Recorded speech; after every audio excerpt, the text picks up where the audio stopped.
Good afternoon, everyone from Dunrovin Ranch. It's that time of year when the snow starts breaking up and the barnyard looks a little bit ragged around the edges.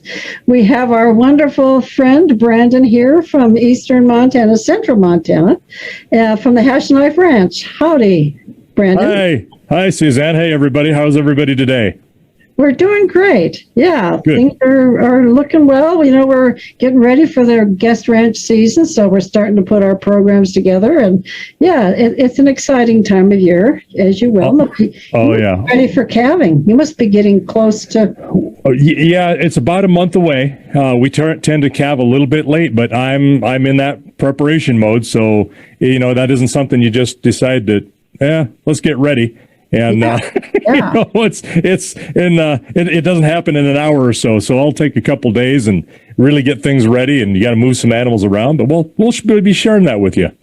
I hope so. I hope you do. And again, this is the kind of thing that you don't get to dictate exactly which day it starts. Who knows what the weather will be like. And you got to be ready when it comes. It's not That's right. You. Yeah. That's right. Well, I hear we have a really shitty show today, Brandon. Is that right? That is correct. That is absolutely what it is. And I think I even mentioned that politics may be involved because. Well, the politically correct title is corral cleaning, but we all know what corral cleaning really means. It means picking up manure. That's right. Well, and we talked last week about the feeding chores, and some of the questions were about why do you feed where you do and the way you do, and this kind of follows up. I thought this would be a good thing to show today. We were going to show it last year, and we ran out of time, and so through the magic of television, you're going to see that I've lost my winter beard in this episode, but I have that tiny little mustache that I pack around that makes my neck strong. So you'll be able to understand. It's like, that doesn't look like yesterday, and it's not. Okay. Well, we love whatever you have for us, Brandon. We always learn something, and you always take us along in the best way possible. So go ahead and let it roll, James.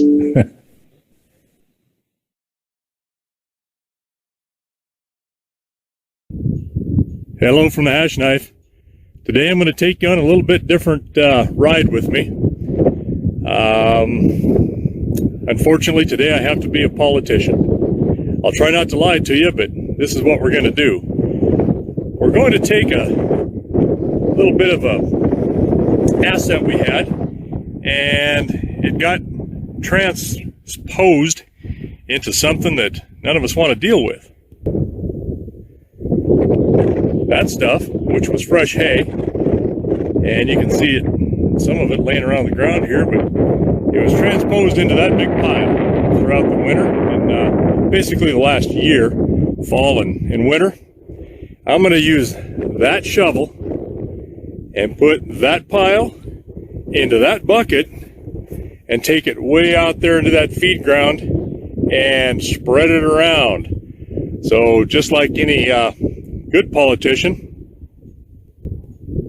and it doesn't matter which side of the aisle you're on, it's all BS. So we're gonna get rid of it and hopefully make it so it'll actually be usable. So stick with me. So let's take a closer look at our bucket. It's this is an older John Deere, and it's all mechanical. There's no shaft to hook onto a tractor. You just set it onto a pin on whatever thing that you want to use to pull. In this case, it's just a 1-ton diesel pickup because I want to pull in a little bit of comfort today. So you load up this big old bucket here, and it's really not very big by standards of manure spreaders. It's fairly small, but you've got a chain driven by wheels. And this chain here will drop down onto that sprocket. As the wheel turns, it turns, of course, got a idler sprocket there, and it turns this reel and also turns a bottom reel, and then that is connected to this kind of auger on this side from that reel to there, and this just spins it out backwards, comes this way, and this spreads it both that direction as it comes out. And how does it feed that reel? Well, this chain here on either side has these slats and just pieces of angle iron, really, that's just welded to it and bolted to the chain. And here are our controls. So this one engages all of the reels in the back, and that just fully engaged it. This one has several different settings that will give you the speed of this little conveyor belt that comes back, and it runs a little bit off of this lobe here. As that wheel turns, it hits this gearbox, and spins and turns this intermittently. It's not doing it all at the same time or continually. It's only as this wheel turns and comes around, so it's not feeding too fast. But then that's also adjusted by your linkage here, how far that's going to come down and how much closer it is to this big lobe right here. So the further away it is, it doesn't hit it for as long, and you can see how it scrapes and comes into contact with that lobe down there. If it's a lot further away, then it just hits it a little bit. So kind of ingenious, driven off the wheels, and these are pretty good shape, but they're old spoked wheels. I don't know how old this thing is. For sure, I could look it up. It's old. That's probably older than I am, and that's all dang near the invention of dirt. I'm approaching that way. So we'll get a shot of once we've got it loaded and take it out and do a little bit of spreading. Show you how that goes and then what comes after that.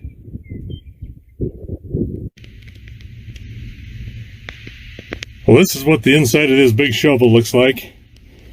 And there's a lot of electronics in here.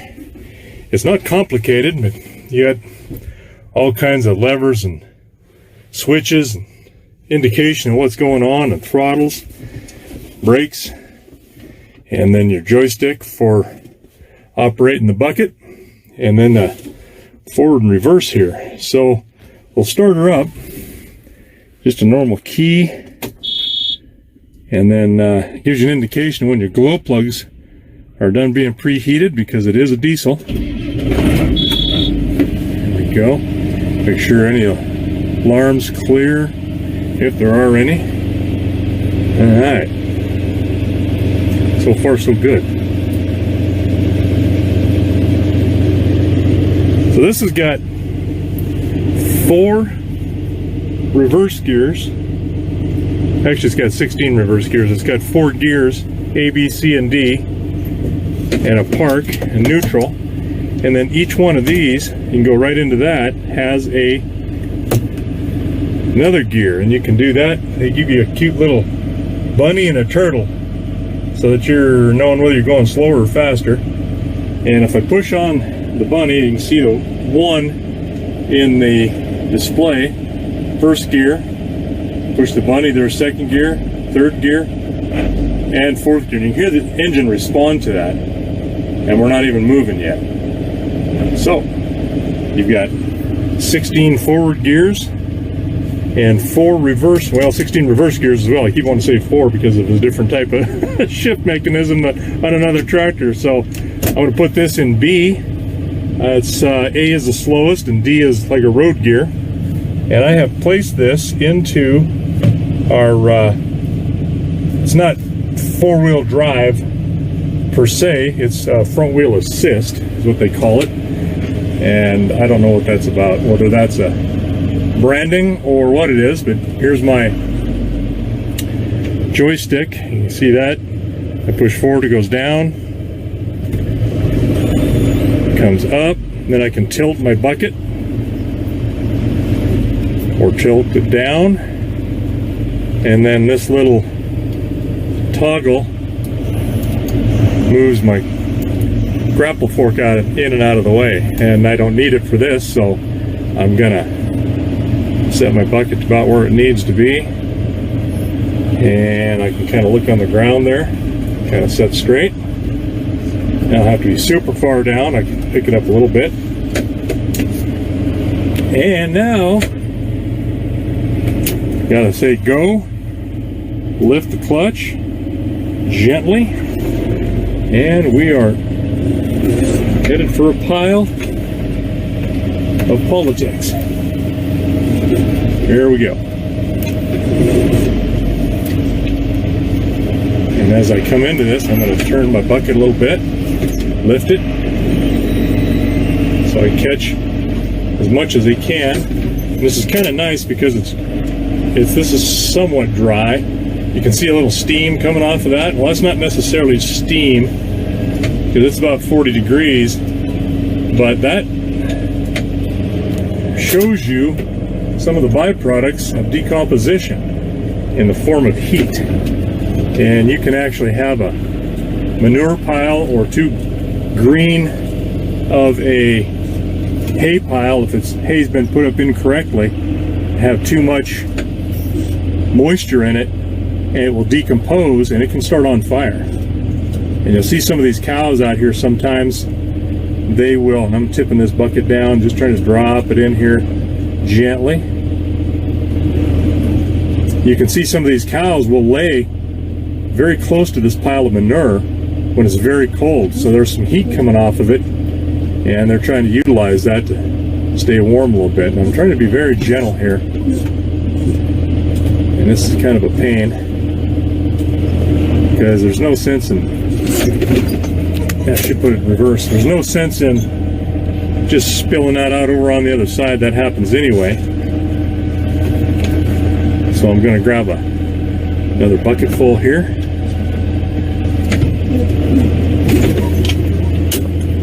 Go forward. And this is actually, I'm trying to do all of this one-handed for you. It's a little bit on the, it's not complicated, but it is with got one hand, because you're using both of them at the same time doing different things. So there we go.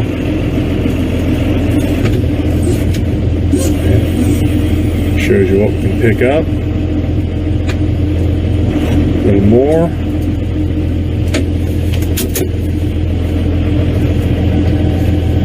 And this is actually a little slower than normal because of the one-handedness here.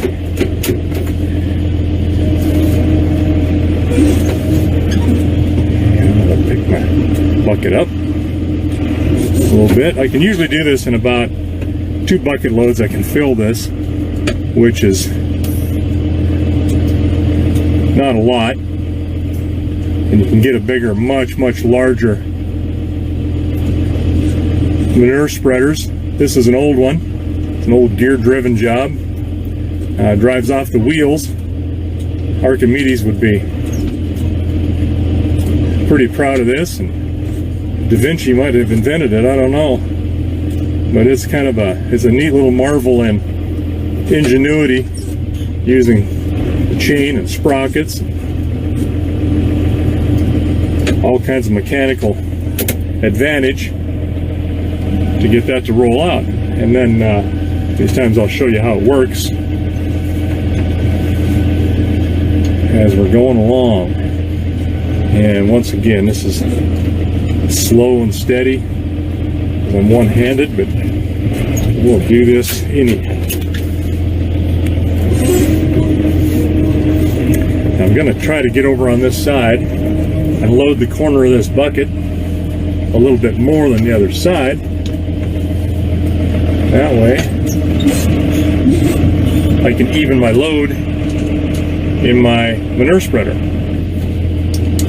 And it certainly wouldn't be worth it for us to get a larger manure spreader, because, you know, I spend a couple of days a year doing this. And the same thing with the harrow. And the harrow is just a piece of equipment that we drag on the ground behind a tractor.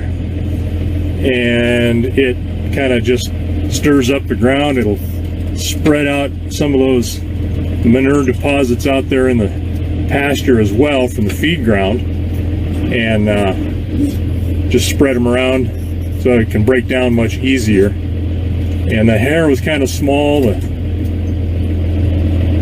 manure spreader is small. It's all small because, you know, it isn't like we're running a feedlot here and having to do this a lot, so it would not be very economical for us to get something very large and spend a lot of money on it. And what I'm going to do is I'm just going to set my bucket flat and then just kind of make a gentle push down just to kind of pack that little bit so that it rides well when we go out. Now we'll switch vehicles and go out and spread it.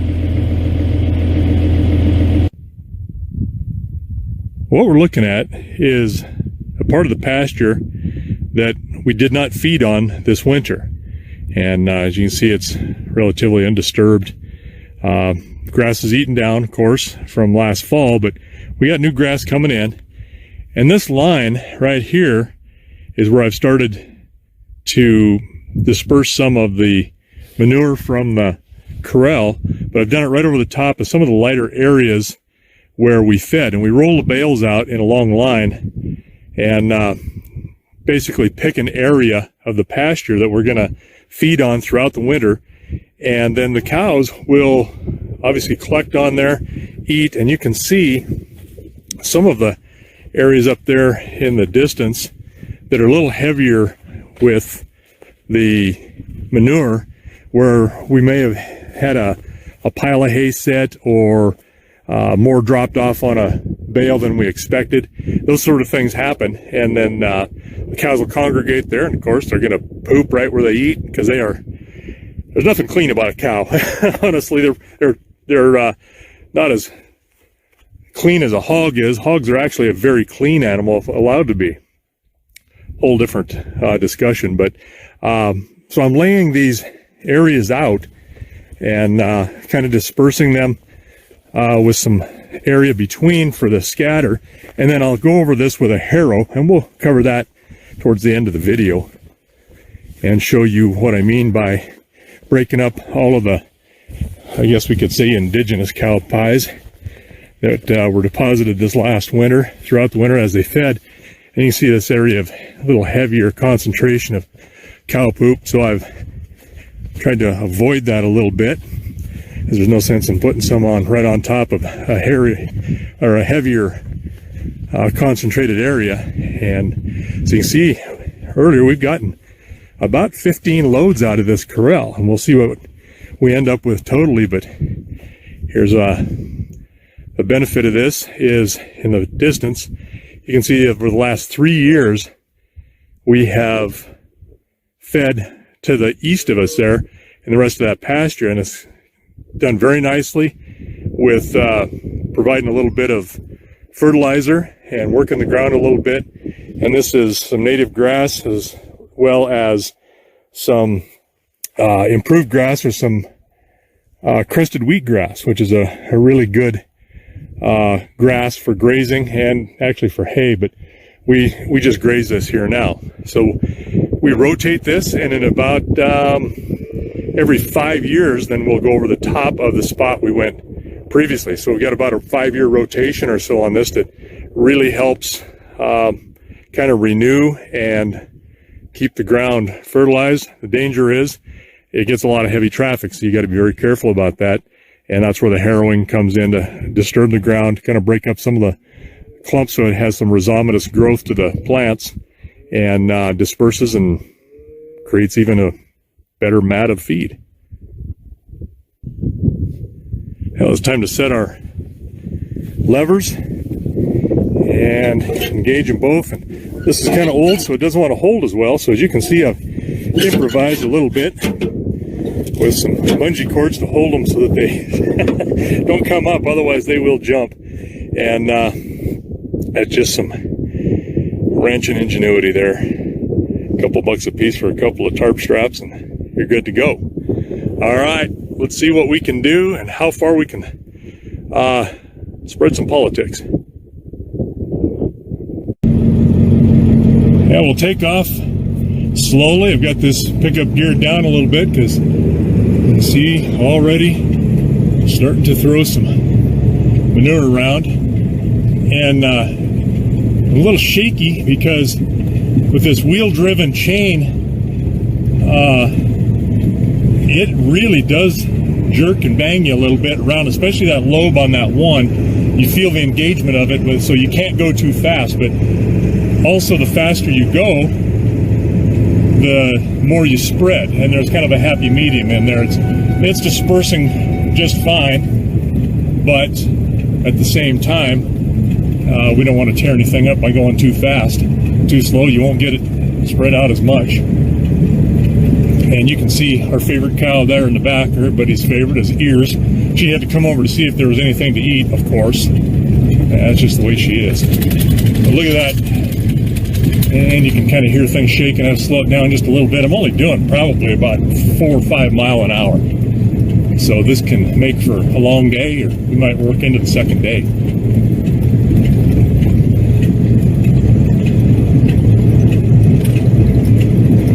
And you know you're empty when that thing really slows down, and you'll get a little bit of left over in the back of that, the bottom, but not much.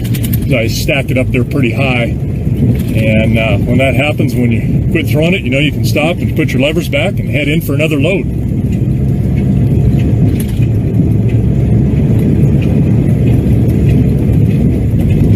I did my makeup this morning.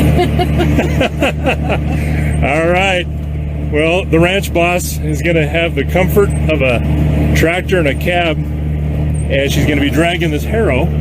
You can see we spread out all of the manure, and you see the lines there. And so now it's a matter of she's going to be breaking up all of these clods and stuff that are there from feeding this winter, and then spread the manure from the corrals. And then she just watches this thing, and look how it busts that up and helps fertilize the ground, stimulates some of these plants to grow by moving the root balls a little bit, tearing through them some. That all helps do that. So she's going to spend probably the rest of the day doing just this, while I go and do some other things with Braden, and then she can tell us how hard she worked afterwards. I'm spent. Already? Yeah. Here we are, harrowing the field, trying to get all the clumps of poo and manure and hay and everything else that's built up. Break that stuff up. Got my 2 sidekicks. So far, so good. Okay, still at it. My rows are not very straight. However, I got quite a bit done so far. All right, you guys, we hope you like this series, and I'm sure we'll discuss a little bit later. Yeah, these aren't straight lines. As long as they cover each other.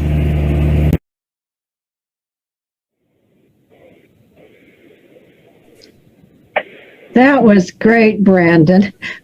And you've generated a lot of questions, you know. Who knew poop could do that? Yeah. People have seen us do that here. We have the exact same kind of manure spreader. And, you've brought up the issue of its history. Do you have any idea how old the whole concept of manure spreading is? Oh, I don't. I can't imagine that it wouldn't be from the time we started sticking a plant in the ground. I mean, where do plants, if you observe anything, you look where, an animal has come through and laid a bunch of poop down, and there's a lot of different type of grass or plants that grow better than anything right around them. So, I mean, anybody who's observing that as a hunter-gatherer, would go, I wonder if I can make my own patch of something here. So I bet you it's been thousands of years, but I don't know that. I'm going to look it up because it interests me, because as you were saying, the mechanism itself is really quite ingenious. Yeah. I mean, that's exactly the same kind of manure spreader we have, and there's really no engine or anything like that. It's just really off of the pulling. You can pull with a team of horses and accomplish the same thing. Same thing. All that chain. Yeah. Yes, that's right. And I did look. It is a 1947 model. Ah. Yeah, well, I'm going to go out and see how old ours is. Ours might even be older. Yeah, if you it'll say what is ours is a Series H, and it'll have the model number, and from that you can track down the model, the range of years that it should be. Oh, well, I'm going to do that then. This is fun. Yeah. I really appreciate that.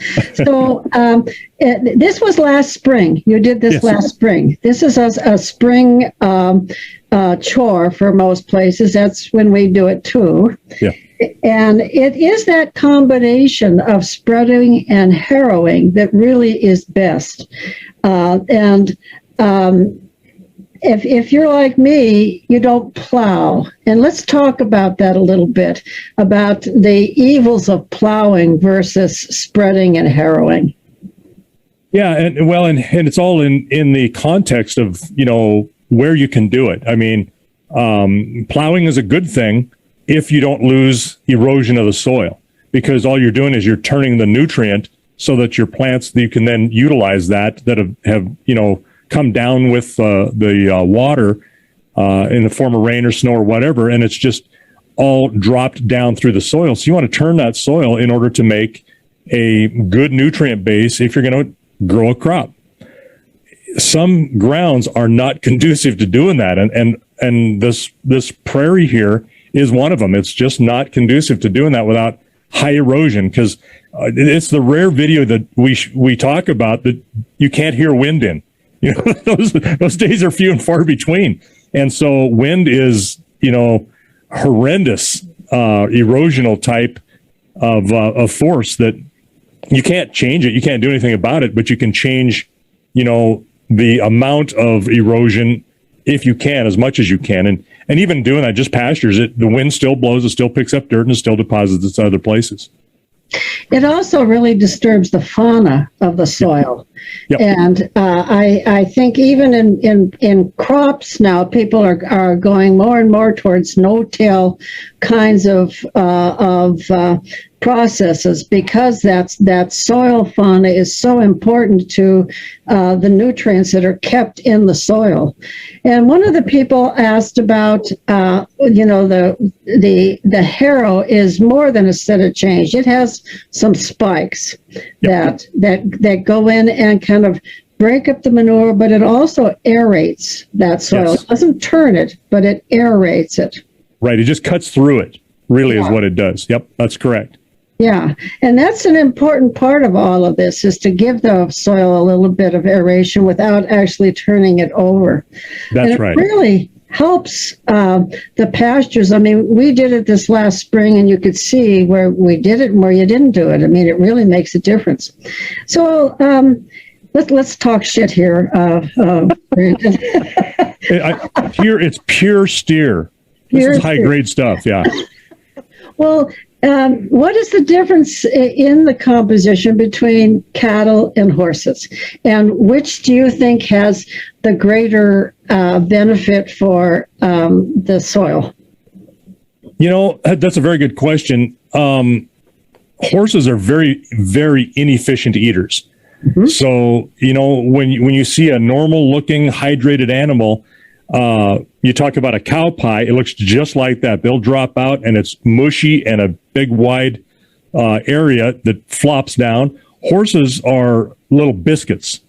I hear they're tasty to some kids, but just round little biscuits, because they utilize and they reabsorb the water much more than a cow does. Of course, a cow's got 3 stomachs, a horse has only got 1.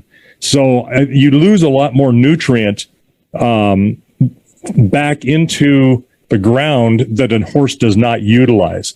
For instance, if you don't believe that, feed a horse a pound of oats, and give it really a matter of hours.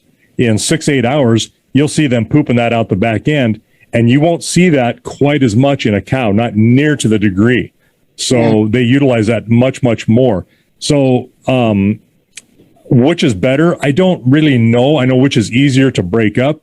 I think the cows utilize more, but they also allow it to be broken up easier and to be more utilized. It's just compost. I joke about things like this, a branding time. Some kid or somebody will be here and, they'll have all of a sudden this green stuff on them. I say, don't worry about it. It's just wet grass. That's, so it's really all it is. But I don't know which really utilizes best, honestly. But because it both does. It probably in just different ways, one a little slower than the other. Yeah. And your manure pile, first of all, you mentioned the issue of hay and manure fires. Yeah. And this is always something that people are surprised at. Decomposing in a compost pile with a lot of manure generates a huge amount of heat. Mm-hmm. And it can start fires. So tell us, has that ever happened on your ranch where you've had either a haystack or a manure pile just do spontaneous combustion? We have not here, but it's happened around us. Mm-hmm. And it's one of those things that, there's usually always a manure pile. It is. And mm-hmm. when you're a kid, you don't care what you play on. And one of the things you are told not to play on is don't play on that manure pile, because it can actually be burning if you don't do like we do every year or so, it can burn for a long time. A matter of years. It's almost like having a coal seam on fire underground. It can burn for years and nobody knows it. Mm-hmm. And if you're on there and there's that crust at the top and you fall into that, you've literally fallen into a fire, and people have been horribly, horribly burned that way. That heat generated is substantial. So we haven't had that. My grandpa told me a story one time helping a neighbor, and the neighbor was baling his hay in a hurry, and it was way too green, and they were stacking it. And my grandpa said, "Boy, this stuff is really green. This is probably not going to work out too well. He'll have at the least a lot of mold." So being a smart aleck, my grandpa took one of the bales, and this was all small bales, stacked by hand, and he stood it on end and wedged it down there. And he says, "Well, let's give this stack a chimney." Sure enough, later on it caught on fire with spontaneous combustion, and that's just grass. So there's no manure in there that's already started to decompose to help that process along. We haven't had it here. We're just really careful about that, or try to be super careful about not allowing that or putting that hay up right or buying it put up right. But I also keep these manure piles fairly small, or every year or two I'll spread them out and get rid of them. It's nice to be able to do it yearly, because you just stay on top of it that way too and don't worry about it. Right. We did have some hay bales in our barn one year get really hot. And it was, we noticed some that had a little bit of mold on it and started digging in that area of the haystack. And sure enough, you could definitely feel, and I think if we had left it there for any real length of time, we could have had a fire. So it's counterintuitive to people, but it happens. Well, and that's really not very aerobic, because it's going slow. But you add a little bit of wind to that, or you open that up enough, and now you've induced oxygen. It's like blowing on a campfire that you're trying to get started, and it will take off. Yeah, absolutely. You really have to be careful about all of this. There was something else I wanted to say here. Do you add anything to the manure pile? Do you add any kind of clippings or anything like that? It's just straight manure. It's just straight manure. Grass clippings around the house they're just clipped and left to compost right in the yard itself. We don't bag anything and take it off. Mm-hmm. Of course, I don't do much of the lawn stuff anyway, so. Mm-hmm. But no, there's nothing added to it. Pardon me. We don't do anything to try to enhance, the breakdown of it. It just is what it is. It's just normal. as you pile it, you kind of break it up a little bit, and then as you load it into the manure spreader and spread it, it breaks it up a little bit more. And then when we harrowed it, then we went 90 degrees to the way we laid it out instead of in line with it, so it would help break it even more. And you can see, following the harrow, it breaks it up pretty fast, and then from there, and it really breaks down quickly. Yeah. Yeah. I was wondering, Brandon, if you have been reading about or watching any of the documentaries about how in Africa people are now using cattle for regeneration of deserts. And it really is based on what you said earlier. And that is, number one, the cattle turn the soil, and then they fertilize the soil, and you start getting grass around where the manure piles. And I've been reading that it's counterintuitive. You would think that the cattle would be destructive, but in fact, if managed properly, and they do this what's called mob grazing, where they really hit up an area, and then it's left alone for a while to add those nutrients, etc. Have you been watching any of that? I haven't been watching it, but that's kind of a practice, just like the no-till. People have been no-till farming for 30 years now. And with great success in this country. And the rest rotation is something that you try to do. You can't just put some cows out onto a piece of property and never take them off of there and let that ground have a rest. You've got to do that. The only thing you can't really control so much is wildlife. And even that is valuable because antelope will not come into a haystack. Antelope don't eat on a haystack in the wintertime. They're browsers out on sagebrush, greasewood, things like that they eat that, and that is their niche. And so they're really not really super competitive. They do eat grass, there's no doubt, but they don't eat grass all the time. So in the wintertime when the snow's covered, you can see them browsing on sagebrush. Deer, different story. They will take the grass, and they take haystacks as well. But so there is some competition there, but they tend to be here and gone. They're not there all the time like the cows are, and so that's why you need to especially move those cows away from water, which is another thing we can do with you. Show you what we're doing to get those cows to move away from a certain water hole because they're lazy. They don't want to go any further than they have to, but you can induce them into using some of those other grasses so that you're rotating and really resting some of the ground that they're actually on at the time. Yeah, I think this whole issue of using wildlife is a really important aspect of that. I mean, even the prairie dogs have some role to play, and so do sage. No. Well, they turn the soil. Oh, they sure do. We'll do an episode there for you too. I hate prairie dogs. Hate them. Okay, we'll go tooth to nail here. Okay. Well, you can be as wrong as you want. It's okay. That's great. Well, we should do that sometime because this is the wonderful thing about our friendship, Brandon, is we often go tooth to nail, and we always come out of it much better for it. That's right. Absolutely. Yeah, that's great. So let me I have a question here. People are asking, when you got started with your YouTube channel, people are migrating to your YouTube channel, Brandon. They're following you. Yeah. And they want to know a little bit of history about that. And I know that Kaylin's had a big part of all this. So why don't you give us a little thumbnail sketch here? Well, we really appreciate people coming and watching. We really do. It's neat to do that. And when Kaylin come back from Afghanistan, he was struggling a little bit, and he wasn't home, and we lost his fiance to Afghanistan.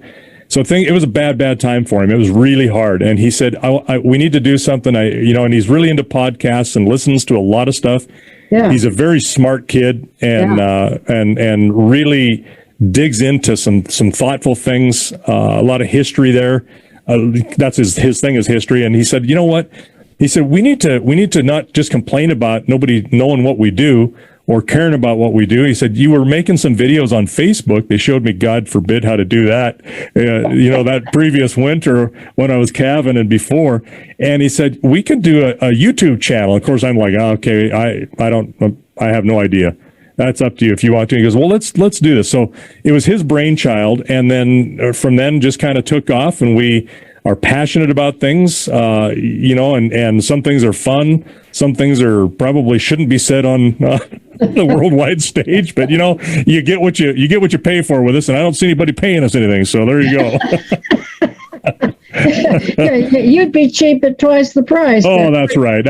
No, so it was really his brainchild, and Lisa and our other son Braden, and Braden is too. I mean, they get their smarts from their mama. There's no doubt there. She is brilliant, and we care about what we do, and we're passionate about it. We all have our different personalities and our different approaches to it, but we make it work, and we really want people to understand that people in agriculture are not dumb people. And we're portrayed that way a lot, that we're just kind of bumpkins.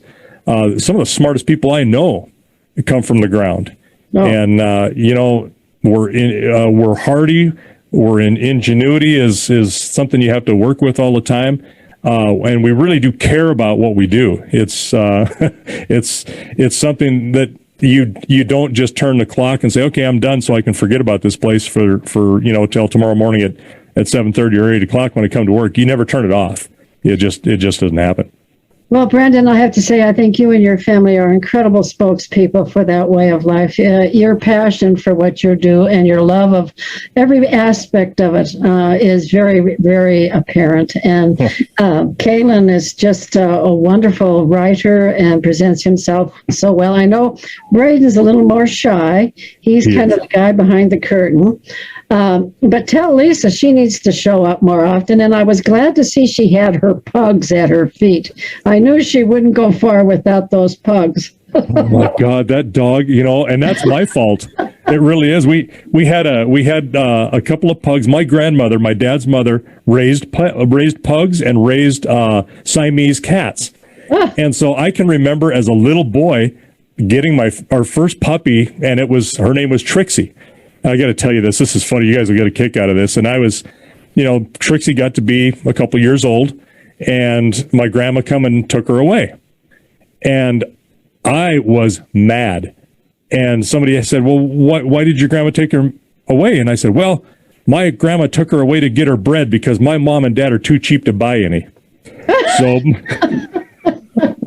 But wonderful, wonderful little dogs, and she was wanting another dog. We had one of our dogs was her race had nearly been run, and so I said, let's get a little puppy and introduce him, and so we went and looked at this litter of pugs, and from a friend of mine, and Kaylin and her and I sat down, and Kaylin sat down, and I think Kaylin said, "Okay, who wants to come home with us?"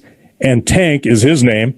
He come running right over, curled up, and laid down in Kaylin's lap. And it's like, when animals choose you, that's what's important. So that's the one. And that's Tank. So we got the ranch boss, and then we got the one who runs her. And that's Tank. That's great. Yeah. Well, we all love your whole family, Brandon. And again, I want to thank you for sharing your lives with us. Everybody's just enjoying you immensely. And we'll have you back next week as long as there's those girls out there, those pregnant girls of yours, don't decide that today's the day. Oh, God, no, it's a little too early. We need another month of bacon on those little babies. So we'll, but when that happens, then we'll probably be putting a whole bunch more. Some of it will maybe be redundant, but you know what? Every day is a different day, even when you're doing the same thing. So, but we really appreciate you guys, and our friendship is very dear to me, dear to all of us, and we thank you for doing this with us. It's great, it's fun, and we hope we can just continue to educate and entertain. Yeah. Thank you, Brandon. Say hello to your whole family, including the boss and the boss's boss. I'll do that. Okay. All right. Bye, everybody. Bye, everyone. Thanks again.